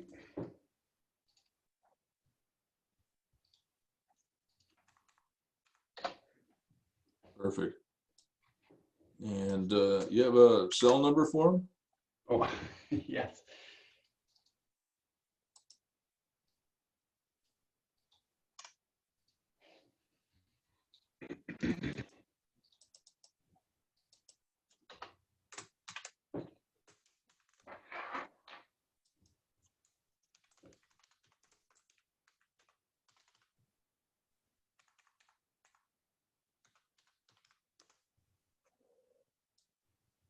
Can you see what I'm doing on the deal points memo? Yep. Okay.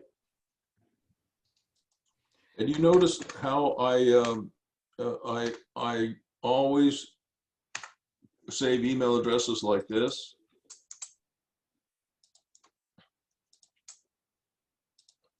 Michelle Lafleur, cell number and email address. So when I email you, Rick, you'll notice that your name and your cell number and your email address all show up. Okay. It's a shortcut so that if I need to call you, it's there. If I need to email you, it's there. The only three things you need on anybody: first name, last name, cell number, and email address. If you've got those four things, you can find them. Right. All right. So who is the seller here? Doesn't, it's a receiver. Receiver. The buyer, a company to be incorporated, owned, and controlled by Rick. Okay. Commission. So HST, you don't have HST in Alberta, right? You have GST. No, GST. All right. So the offer price, 1.525 million. The listing is held by Colliers. GST is in addition to the purchase price, but you remember you can register for GST, and if you register for GST, you can self-declare and not pay it. Right. You understand that, right? You betcha. Yeah. Okay. So it could be you personally, or it could be a new company. As long as they're registered for GST before closing, your lawyer will handle this. No problem. Right. Commission payable. I'm assuming that Michelle will get 2.5%. Okay.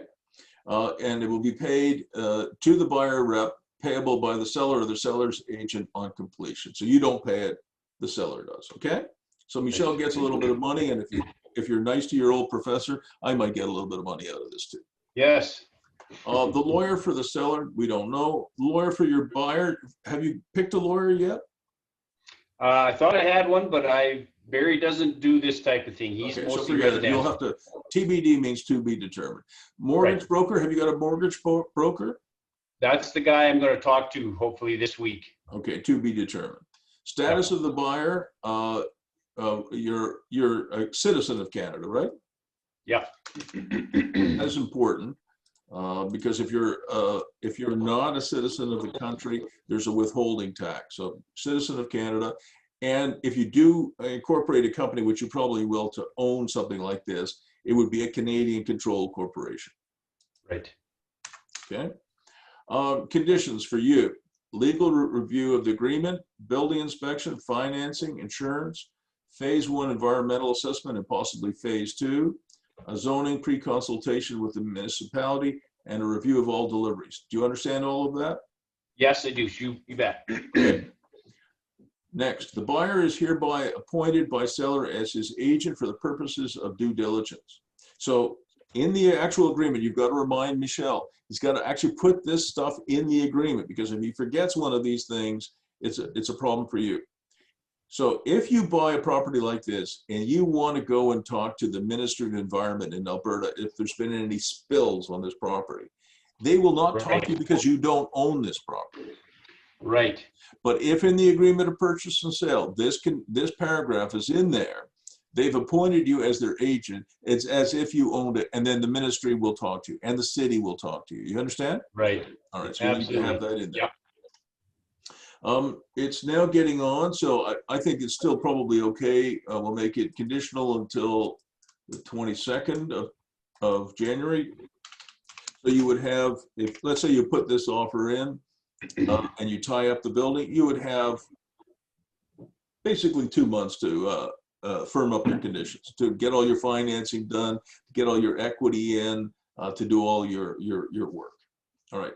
The completion date would be, we'll say February 12th. Title search date, you know what title search date is? It has to be done before then. You know what a title search is? Yep. Okay, so your lawyer will do a title search to make sure that there's no hidden work orders against this building or liens against this building or other issues. Okay, so this is just the date upon which that search is effective. It's the date upon which the search has to be done by. Okay, I see. So your lawyer, this actually happened to a client of mine. He wasn't going to do a sub search, and his name was Tosh. I said, Tosh, are you crazy? You can't buy a property. Well, I don't want to spend the money on extra lawyer fees. I said, Tosh, you cannot buy this property without a sub search. When we did the sub search, it turned out this house had been owned by a crack dealer, and there was a $1 million, it's a true story, $1 million lien against the property filed by Canada Revenue Agency. Had he bought this property, he would have a $1 million judgment against this property that he would have to deal with. Did he say thank you? Oh yeah, he's still a client.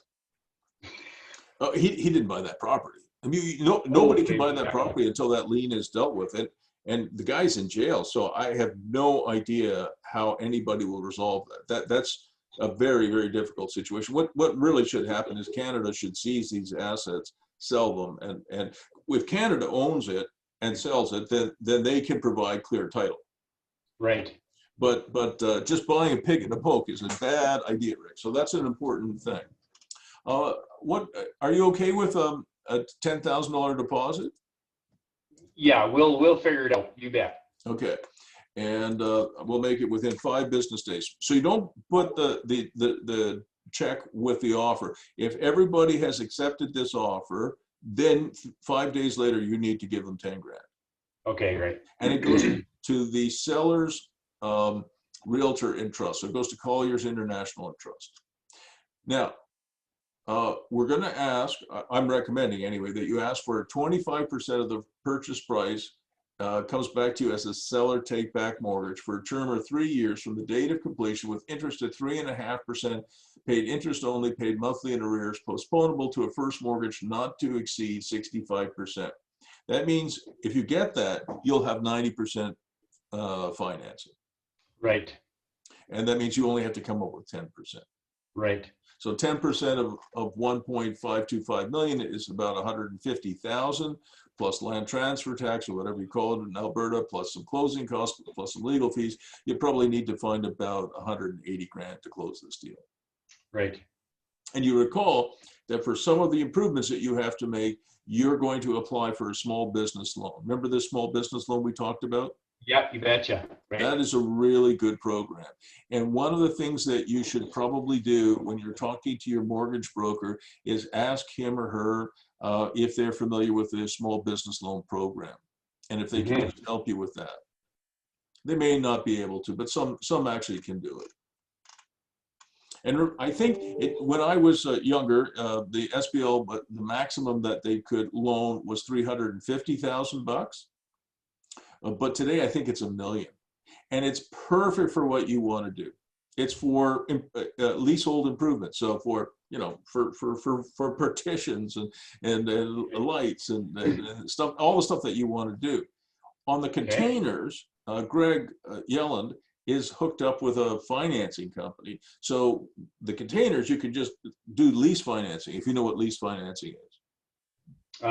You could explain it. Okay, so. Do you remember back in the day when you had a Xerox photocopier in your office that cost $45,000 or $50,000? Yeah. I mean, I have a photocopier on my desk here that cost me $99. But 40 years ago, you got a machine that was bigger than my office practically. Yeah. And it cost it could cost as much as $60,000. Back then, that was a huge amount of money. And not that many people had, an extra 60 grand or 50 grand or even 40,000 to buy the damn machine.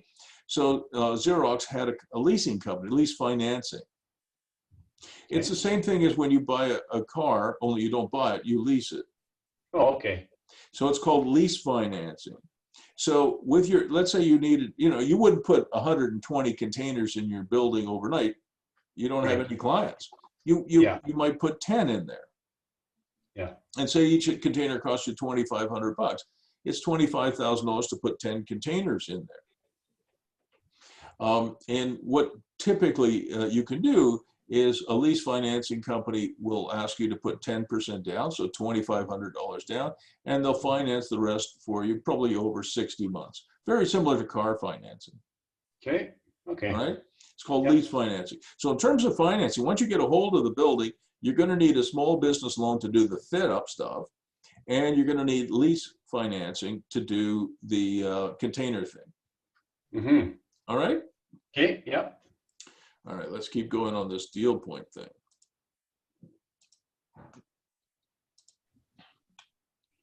I'm going to just put a shot of this thing in here too.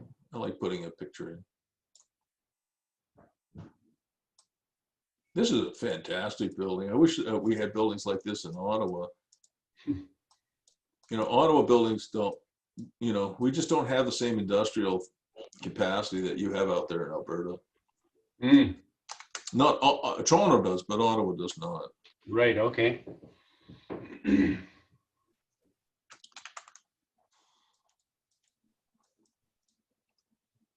Just always a good thing in a deal point memo. So this deal point memo is not an agreement of purchase and sale. What it is it's something that will guide you and Michelle in preparing this agreement. Right. Yeah. It's just to say to the seller, hey, this is what we're thinking. Are you? Oh no, you don't show this to the seller. No, this is just for you and me and Michelle. Oh, I see. Okay. So what Michelle will do is he will take this and he will create a commercial offer, right? He'll do it a proper agreement of purchase and sale. But this is you and me thinking it through. And before you submit any offer, once Michelle has prepared an actual formal offer, you got to show it to me. Absolutely. So this is the deal point memo. Sometimes, Rick, you're right. We will share deal point memos with sellers. Sometimes I will just do a deal point memo and talk to, and if Michelle thinks that's a good idea and you think that's a good idea, then Michelle could actually take the deal point memo and walk over and talk to the receiver and say, look, this is what we're thinking of. So that you could do that too. Okay. So you don't necessarily, and that might be actually a better idea. So your idea might be better than mine, because I've done a lot of that. I didn't do that with Modern Niagara. I went in with a formal offer, but the deal point memo is something I discussed with the would-be owners, Chris Miller, Mark McDonald, and Warren Beatty. So we went through it, and then from that, once I had an agreement with the three buyers as to what they wanted in it, then I prepared a formal offer, and then I took that over, and then I got thrown out. So you know, just to save Michelle some work, maybe you know you have to think this through though. So I'm just doing you know, you and Michelle should go through it. If you make any changes to it, let me know, just because I want to help you and want to make sure you don't make any mistakes, to the extent that I can help. And then maybe he would just go over and talk to the receiver. And you, before we end this call, I have to talk to you about what this means, the receivership means, okay? Perfect. All right, well, let's keep going. So fixtures excluded, none. Chattels included, a list to be provided by the seller within 5 business days of acceptance of offer by all parties, right? So chattels included, all as of date of offer, and list, whoops, and list to be provided. So if there, you know what the difference is between a fixture and a chattel? Chattels are kind of just temporary attachments, or could be temporary attachments. Well, a chattel might be, say, like a bar fridge. Right. Yeah. A chattel might be some tables and chairs in there. A fixture would be the air conditioning unit, right? Exactly. Anything, fixture is anything that's affixed to the building. So yeah, fixtures excluded, none. Chattels included, everything that's in that building has to stay as of this, because, you know, let's say there's a bunch of tables and chairs and other things in there that you could find a reuse for. You probably want them. And if you don't want them, you could just auction them off. Sure. Rental items, none. Vacant possession, you want vacant possession of this building, so you don't want any leases, right? Maintenance contracts to be assumed, none. Warranties, copies of all warranties to be provided by the seller to the buyer within 5 business. So if there's any warranties like on the roof, on the air conditioning system, whatever, you want those. Other deliveries, survey, floor plans, as-built plans. Do you know the difference between a floor plan and an as-built plan? You betcha. We went over that. All right. Any building inspection reports, if they have any environmental assessments, you want them. Any soil tests, any property tax statements and municipal assessment reports for 3 years. Copies of all correspondence and reports with the municipal, provincial, or other statutory bodies with respect to the subject property. And then I want to put your information in here, not Greg's. Give me a second on that.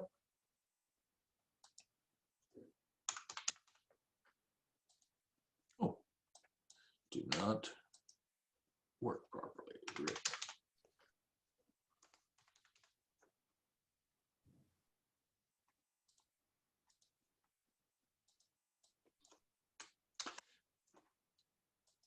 So the first thing that Michelle should do is make sure you get the two of you get to go and do a walkthrough, right? Right. Yeah, for sure. Yeah. So you do a walkthrough and take lots of pictures, put them in Dropbox, and share the pictures with your coach. Right. Okay. And look, this is a great opportunity. You should make that a priority. Yeah, for sure. Well, my wife said, I asked her what she wanted me to do for this year, and she said, focus on this and get it going. Well, she's right. I mean, you know, if you were 35 and you wanted to take a couple of years to study it, sure. But you and I are no longer young. So I'm going to send you right now, this is my deal points memo. It's not very long. It's only 2 pages. And it'll be a good guide for you. Now, if you walk through the building and you hate it, don't make an offer. We'll just find another. There's lots more buildings. Oh yeah, yeah. If you This go is on, if you go onto that website that Evelyn Stoll has, she's got like 1 million of these buildings for sale. So there might be a better one. I don't know. right. Yeah. So this is Evelyn's website, and I mean, just look at the number of properties that she's got. 9 buildings for sale. Look at these things. Here's this one, and I mean, just look at these buildings. Look at, they're fantastic. But I mean, this is the building that we're looking at. Look at this. Can you imagine the number of containers? Because you can go 2 levels in here. Oh yeah, for sure. Maybe even 3, but you can certainly go 2. And look, all of this perimeter wall. These could be fantastic workshops. I mean, just incredible. I mean, I think this would be a fantastic building. All right. Before we run out of time, I want to talk about receiverships. Receivers have in Canada, and probably in the United States too, are you still there, Rick? Yeah, you bet. Yeah, they have tremendous power. And they can pretty much do whatever they want. So if they wanted to sell this to you for $1.5 million, they can do that. Okay. They can do that. They can say, look, it's been for sale. Evelyn's had it for sale for a long time. This is the best offer, and we just decided to sell it to you. So they have that capability. The question that you'll have to ask Michelle is he should do a title search, not a title search. He should look at the land registry in Alberta and find out who the actual owner of this building is. Because it may be that the original owner has the right to cure the default. So let's say you come in with $1.5 million offer, and the original owner gets wind of it. Certainly in Ontario and maybe in Alberta, they do allow the original owner to cure the default and kind of basically steal the building from you, up to about an hour before completion. So Michel has access, as do I. I have access in Ontario, but he will have access to the land registry electronically, and he can find out who owns this building. So when you make an offer, and I should look at that, when you make an offer, I'll just have to tell you this, you have to make it fairly quick in terms of open for acceptance. You understand what I mean? Like irrevocable? Yeah. I'm gonna change this now. I'm gonna share my screen with you again because I didn't put that in here and I probably should have. So I'm gonna put in here irrevocable. You understand the irrevocable, right? What it means? Yeah, well, you just go ahead and explain. I think I know what it means, but.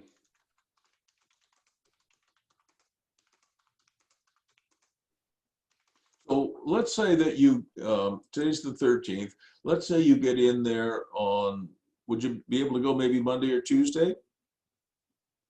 I don't know. I'm kind of just ramping up on some consulting stuff. Yeah, I know, I here. saw that in your notes. So when do you think you'll be able to get in there?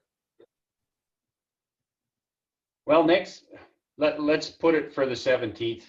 All right, so let's say you get in there on the 17th and you like it, then you probably want to submit your offer on the, say, the 18th or the 19th. So I would say it would be irrevocable until 5 p.m. on the 20th day of November, 2020. So that's not particularly quick, but it's not a week. All right, so it's a couple of days. You're going to give them a couple of days to think about it. Okay, I see. So like, let's say you were buying a house. You would say, here's my offer. I want to buy your house for $500,000, Bruce. It's open for acceptance until maybe 5 p.m. today. I see. Okay, yeah. That's what it means. So I'm going to have to send you this again. The reason is there is the possibility, I'm not 100% sure about this, but there is a possibility that if the original owner gets wind that there's a lowball offer for his or her building, their building, they might come in, get a couple of buddies and come in at 1.7 million and scoop it. Oh, I see. Okay. Right? That almost happened to me on the Belleville building that I bought.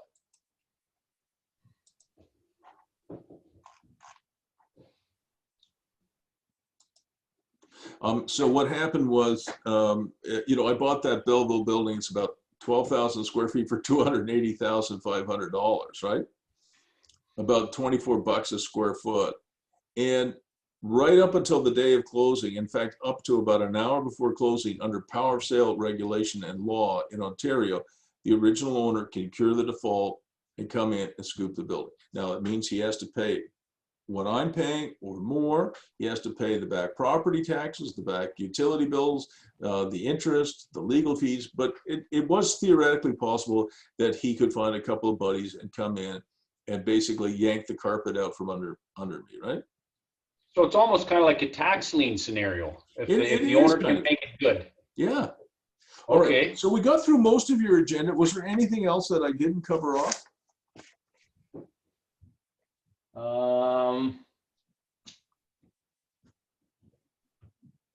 We were going to go over the matrix, but that's obviously too much. I think maybe I think you have a pretty good handle though on what you're doing. And if this doesn't work, Rick, if for some reason this doesn't work, there's it's like there's another fish in the sea. Oh, this building, yeah. Thanks, Bruce. I'm totally not invested in making it work. If it makes sense, great. If it doesn't, I'm not emotional about it. No, I'm glad to hear that. But from the face of it, that is a very good choice. But there are, just on Evelyn's site alone, there are 8 other buildings, I think, on her site. And but go and see this one. If you like it, that's fine. My dad said if 20 buildings go by or 20 projects go by, and that's fine. But when you find one that you really like, you're like a cobra, you strike. Okay. Yeah. This one has tremendous potential. And if you could get this, tie it up. You got to remember, it's a conditional offer. If you can't get your financing done, or there's something else that oh shoot, there's another thing I didn't put in here. Sorry, I got to do my. I got to go back. Damn. Well, that's fine.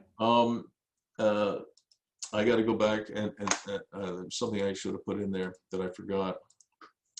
It's the nature of the business. We're going to do the deal points again. So there's one thing I forgot to put in here. Yeah, I better remember to tell Greg too. Here's your conditional date. After some marketing, buyer shall be permitted after waiver fulfillment of all conditions to market subject property. Oh yeah, great. And we're going to put the, we're going to just, oops. Oh my gosh. I think at the end of the week, I get tired too. I'm going to push the completion date back to the 26th of February. It gives you a little bit more time to do some pre-leasing. So what that means is that once you have waived your conditions, you can start to advertise it for lease. So you've got, if anybody needs storage, if they need a workshop, if you're going to do this workshop makerspace club, if you're going to do, I don't know, a man cave golf simulator club like Shaddy, you have, at least between the waiver of your conditions on the 22nd of January and the close, you have about a month and a bit to do a little bit of pre-leasing, and that can really help you. Right. I can imagine. Yeah. But you need their permission, otherwise you have to wait until the day of closing. So if they agree to this, then. So I apologize, you're going to get a third email from me. So the other 2 that I sent you, you got to delete, but make sure you delete the right ones. Yes. No, that's fine.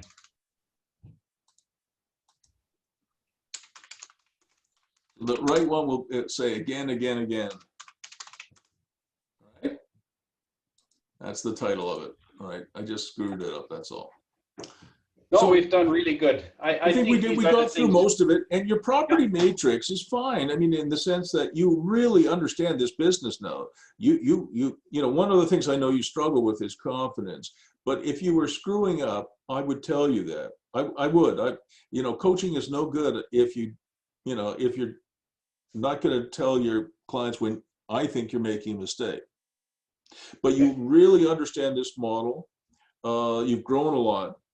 And, you know, think about if you're able to buy a building like this, maybe this one, generate the kind of income that we're talking about. Just how, you know, imagine if you could get it for $1 million, or even if you got it for $2 million, and you could make it worth 10 million in a couple of years. Yeah.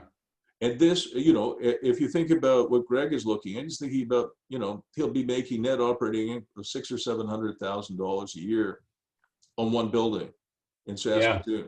And you could make probably similar amounts of money with this building in Edmonton, if not more, because there are a lot of gigs in gigpreneurs in Alberta right now. If you're a welder and you lost your job on the pipeline, you're not going to sit at home collecting the CERB benefit. You're going to start your own business, and you're going to start your own business in a workshop in Rick's building. Right. And there are more pickup trucks in Alberta than there are people. I just made that up, by the way. Yeah. But you understand where I'm coming from. There are a lot of these guys with a pickup truck who want a workshop that's, you know, 400, 800, 1200, 1500 square feet. There's a lot of them. I'm sure of that. Yeah. Yeah. And a lot of them have skills. And like I said, they're not going to be sitting around picking their nose. They're going to find a workshop, and they're going to set, you know, like there's the big boiler makers. You know, if you're a boiler maker, a union man, and you lose your job, what do? You set yourself up as an HVAC repair guy, because you have a gas license, you have a welding license. You have all the skills to go into a house and fix whatever's wrong with their heating, ventilation, and air conditioning system. You understand? Yeah. Yep. Those guys need a place. That's why this is such a wonderful model, and it's working everywhere. Industrial production in Canada is up 20% in the first 7 months of this year. Oh, wow. 20%. It's incredible. In the United States, it's up 4%, which is still a big number. Huh. So that is the one, you know, if you said, Bruce, I'm going to buy an office building, I would say, Rick, you need to have, you know, you need a psychiatrist, not a coach. An office building today is practically worthless. If you said you're going to buy the Edmonton Mall, you know, all that is right now is a recipe to lose money, right? Yeah. Yeah, so, I was in there a while ago. And was there anybody in there? It's pretty sparse, but there's lots of empty space. Well, I have a client in Ottawa. He owns a 750,000 square foot mall. 2/3 of his stores are closed and can't pay their rent.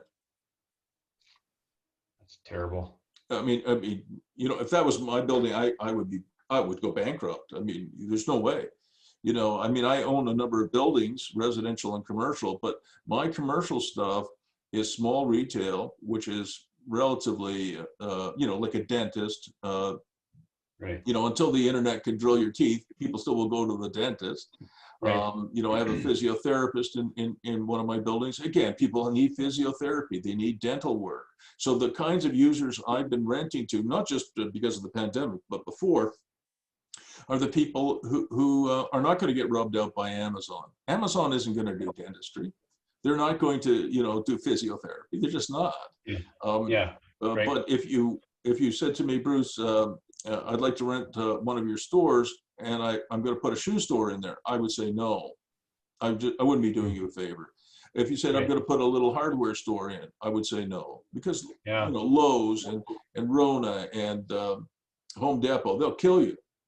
Yeah. And on the shoes, Amazon owns a company called Zappos.com. Right. Yeah. And you know, they have 6 or 7 million different types of shoes on their website, and they can deliver it to you in Edmonton in a couple of hours. If you're in a smaller town, a couple of days. You know, there's no way. So what you're doing, your MMW model is really good, and it got better today. Okay. Yeah, for sure. All right. This has been great, Bruce. So keep going, brother. Yeah, thank you. All right. You too. You too.